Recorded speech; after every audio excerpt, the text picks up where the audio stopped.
ইমাম সাহেব আসতে হবে শর্ত না, পীর সাহেব হুজুর এসে হুজুরের হাতে হাত রেখে তওবা পড়তে হবে শর্ত না। আপনার রবরে ডেকে চোখের পানি ছেড়ে ক্ষমা চান, ক্ষমা করবে কে? আর প্রতিদিন শতবার পড়তে থাকবেন আস্তাগফিরুল্লাহ। আওয়াজ করে সবাই পড়েন আস্তাগফিরুল্লাহ, আর জোরে পড়েন আস্তাগফিরুল্লাহ। বিশ্বনবী বলেন, মান লাজিমাল ইস্তিগফার জাআলাল্লাহু লাহু মিন কুল্লি দিকিন মাখরাজা। সব সময় ইস্তিগফারের সাথে যে লেগে থাকবে, রব্বুল আলামিন তারে 5টা জিনিস দিবে। কয়টা?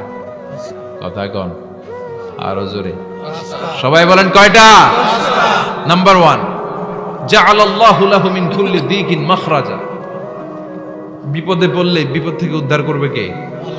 আমাদের তো কোনো বিপদ নাই না? আছে? কত বিপদ, হ্যাঁ? রাস্তাঘাটে দুর্ঘটনা হতে পারে, যে কোনো সময় ভূমিকম্পে পড়তে পারি, বজ্রপাত পড়তে পারে না, ঠেড়া পয়রা মানুষ নাই, আছে না নাই? এই বিপদ আপদ থেকে আপনারা রক্ষা করবে কে? যদি আপনি ইস্তেগফারের সাথে আঠার মতো লেগে থাকেন। কিসের সাথে? কথা বলেন।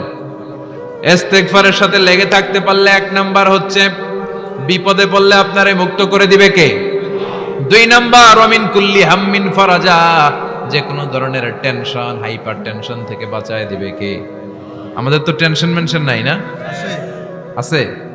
লাইফ নিয়ে টেনশন, বাঁচার টেনশন, মরার টেনশন, ক্যারিয়ারের টেনশন, রাস্তাঘাটে যানজট এটার টেনশন, পুলিশের দৌড়ানি, র্যাবের দৌড়ানি, বাড়ির ভাড়া, গ্যাস বিল, বিদ্যুৎ বিল, ছেলে মেয়েদের লেখাপড়া, কত টেনশন।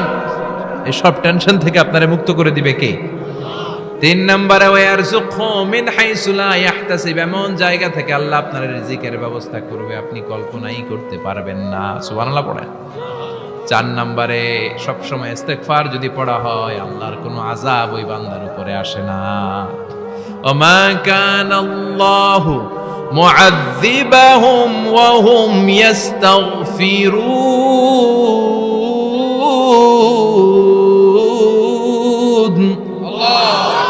যতক্ষণ আমার বান্দা আমার কাছে ইস্তেগফার পড়তে থাকে, আমার কোনো আযাব বান্দারে পাবে না।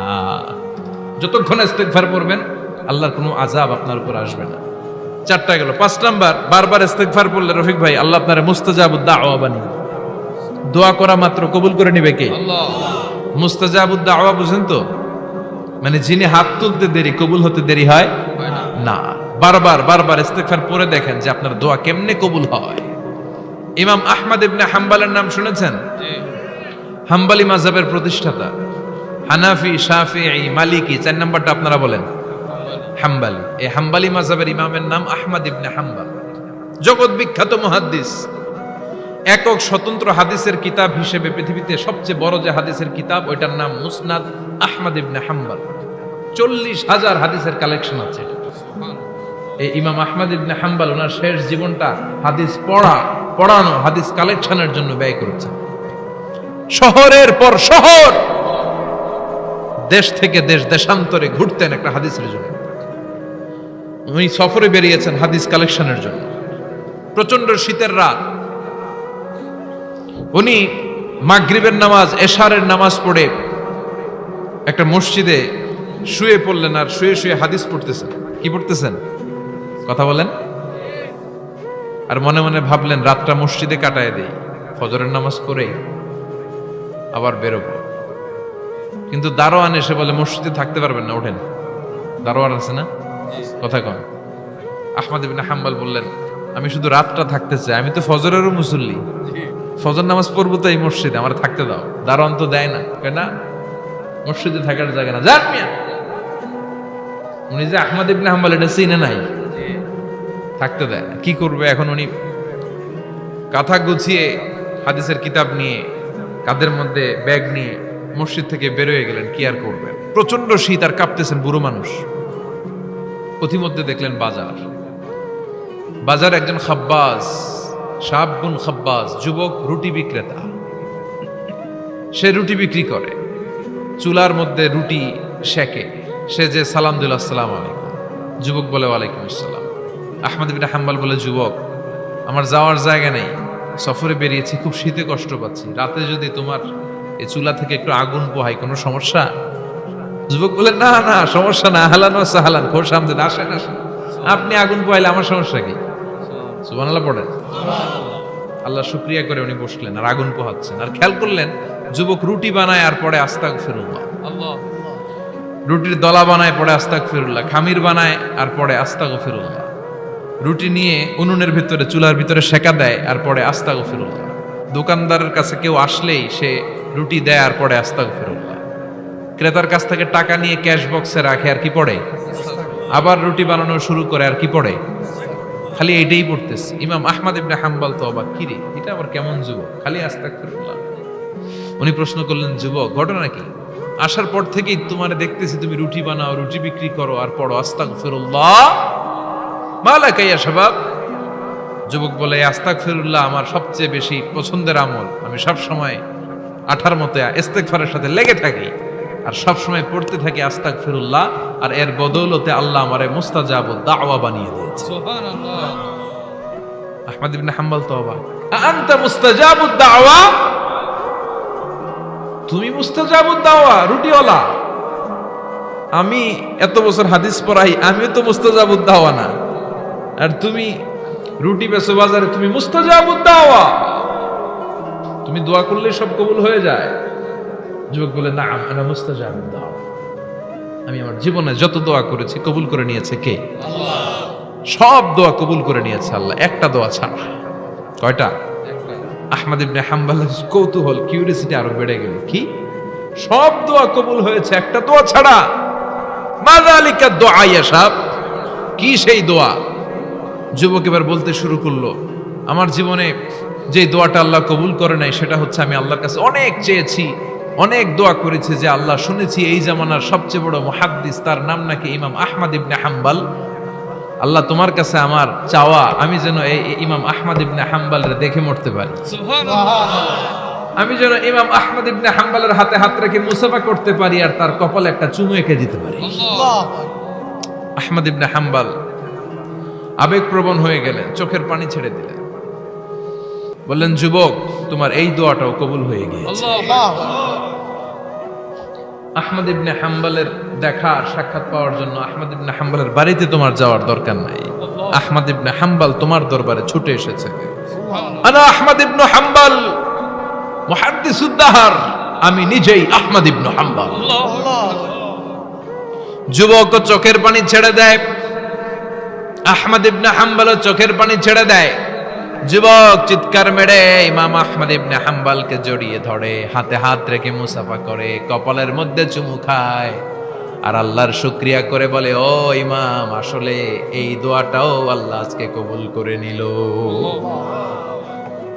বিশ্বাস হয় সবসময় ইস্তেগফার পড়লে আপনার দোয়াগুলোর এইভাবে কবুল করে নিবে কি? এই পাঁচটা জিনিস পাবেন সবসময় যদি ইস্তেগফারের সাথে লেগে থাকেন। রাজি আছেন তো? এজন্য বিশ্বনবী সব সময় নামাজে সালাম ফিরানোর পরে পড়তেন আস্তাগফিরুল্লাহ। কি পড়তেন? 3 বার পড়তেন আস্তাগফিরুল্লাহ, আস্তাগফিরুল্লাহ, আস্তাগফিরুল্লাহ। পড়তে রাজি আছেন?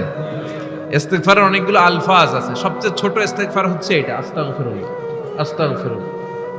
আরো আছে, আস্তাগফিরুল্লাহ আল্লাযী লা ইলাহা ইল্লা হুয়াল হাইয়ুল কাইয়্যুম ওয়া আতুবু ইলাইহি।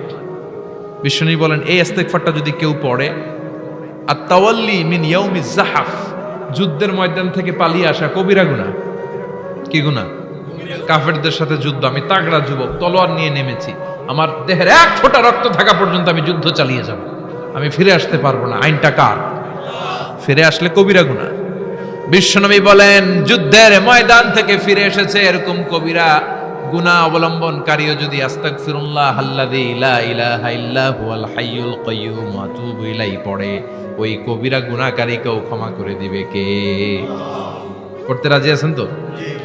আবার সাইয়েদনা আবু বকর বললেন, ইয়া রাসূলুল্লাহ আল্লিমনি দুআআন আদউ বিহি ফি সালাতি, এমন দোয়া আপনি আমারে শিক্ষা দেন যে এই দোয়াটা আমি নামাজে পড়তে পারি। বিশ্বনবী বললেন, পড়ো, আল্লাহুম্মা ইন্নী যালামতু নাফসি যুলমান কাসীরান ওয়া লা ইয়াগফিরুয যুনুবা ইল্লা আনতা ফাগফিরলি মাগফিরাতাম মিন ইনদিক ইন্নাকা আনতাল গফুরুর রহিম। সুবহানাল্লাহ পড়ে। এটাও ইস্তেগফার। আমরা এটার বলি দোয়া মাসুরা, সালাম ফেরানোর আগে পড়ি না? যেখানেই ক্ষমা চাওয়ার কথা আছে ওইটারই কি বলে? ইস্তিগফার। আল্লাহুম্মা ইন্নী যালামতু নাফসি, আল্লাহ জুলুম করেছি, জুলমান কাসীরা, অনেক জুলুম। ওয়ালা ইয়াগফিরুয যুনুবা ইল্লা আনতা, তুমি ছাড়া এই গুনাহ ক্ষমা করার তো কেউ নাই। ফাগফিরলি মাগফিরাতাম মিন ইনদিক, তোমার দয়ায় আমারে ক্ষমা করে দাও। ইন্নাকা আনতাল গফুরুর রহিম, তুমি হলা ক্ষমাশীল। ঠিক কি না? এটাও ইস্তেগফার, এটাও পড়বে। আর এই সব ইস্তেগফারের শ্রেষ্ঠ ইস্তেগফারের নাম সাইয়্যিদুল ইস্তেগফার। যত ইস্তেগফার হতে পারে এর মধ্যে সবচেয়ে শ্রেষ্ঠতম ইস্তেগফার নাম কি? কথা কন।